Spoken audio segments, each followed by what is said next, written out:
We do have thoughts all the time, and then when you stop and say, wow, gee, I was having all these thoughts today. Now I'll just turn on the record button and try to get down those thoughts. And then and then it's like, whoa, gee, what were those thoughts? Gee, I should have jotted them down on a piece of paper so I'd remember. And they're simple little things, all kinds of just little simple thoughts about everything, such as, for instance, thinking about somebody being older. Think about the course of how things happen in your life. All kinds of, they're actually complex, very minute thoughts about how things might be and how things compared to how things are. Thinking about how each and every single tiniest decision or action that you take will affect the entire course of your future from that point on. Every single little thing, whether consciously or unconsciously, mostly unconsciously and undeliberately, that you do or that happens to you is going to have an effect that can, it's sort of like what they call the butterfly effect. Even the tiniest, smallest, most undetected little things can eventually add up into the way they determine the course of future events. So a fly, suppose a moth flies by, okay, and I reach out to grab that moth or something, or even if I don't, if I just let it fly by, no matter what I do, the fact that a moth flew by distracted my attention for a split second, and maybe just distracted my thoughts from a thought I was thinking, and set you on a whole new course. It's things like this that we think about all the time, that when you try to stop and think, well, what was this great thing I was thinking about, that you're going to totally forget, because it's not necessarily deliberate thoughts about concrete things. It's just a generalized type of wondering about all different kinds of concepts, and how every single decision that you make and every single different thing that you decide is going to entirely change the course of what will happen, and none of us can really get away from this.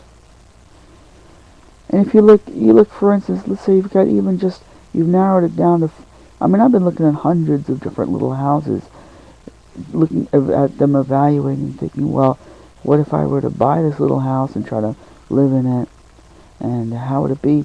All kinds of things that you can only try to use your imagination. That each and every one of them, although many of them may seem sort of similar, as far as price range is similar, maybe as far as even what's inside the house. You've got a kitchen, you've got a bathroom, you've got a bedroom, you've got floors, you've got walls, you've got stairs. But each one, no matter how similar, if you were to move into one house or another, one place or another, it's in one town or another, will entirely alter the circumstances of, okay, so no matter where you go, you're going to have to go out to the supermarket and buy some food, bring it back, and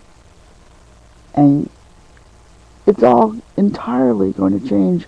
Although the supermarkets are similar and the products that they sell may be almost identical, for the most part, are the same products. Each one of those stores is a different store in a different place with different people in them, and you're going to be encountering different people. Some of them may be pleasant, some of them may be unpleasant encounters.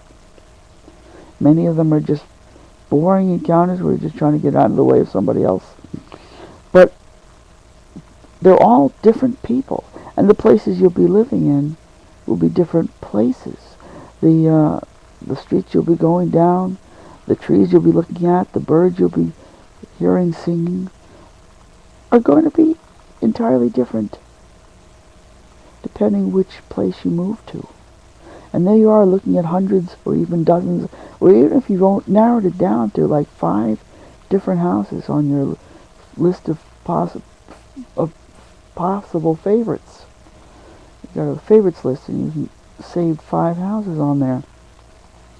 There's 5 different alternate realities, potential realities. And even when you move into one, every single thing that you do, every single decision that you make,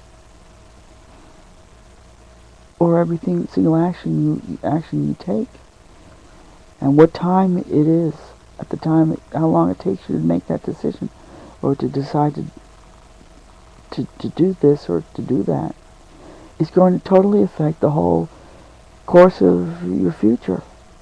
Eventually, it'll have little effect in the short term, but the short term builds up into the today builds up into what happens tomorrow, which builds up into what happens next week. Things like this, and we all think those things. I think about how you never really know, and you eventually, ultimately, you see a person reaches the end of their life, and they die, and you think, well, the whole course of their life, the whole pattern of their life led up to this, but didn't necessarily lead up to it that way. The decisions that they made when they were 40 and when they were 50 changed the course of their actions, so that they ended up in these circumstances when they were 80, which the same person who, when they were 30 or 40, could have ended up in a different circumstance by the time they were 80 than they actually did. So that how things turn out are merely one alternate reality, and many alternate realities are part of our actual potentials. And you think beyond this also into other thoughts like, well, suppose I had been born in a different place. Suppose I had grown up in a different place. How might this have affected the whole course of my life? All the kids that I would have known growing up and would have had friends with, and some of them would have been my enemies, would have been a whole different group of people than those that I do know. And who knows what might have resulted from knowing a different bunch of people, and how the course of your life might have been completely different. So those are just a few of the sort of sort of thoughts that float through your mind every day, all day long. And yet when you try to sit down and say, okay, well, I know I've had all these thousands of thoughts, what were they? And then you try to think about concrete things like doing this and doing that, and what is this and what is that. And that's not necessarily what most of our thoughts are about. Most of our thoughts may be just all kinds of imagining and wondering about alternate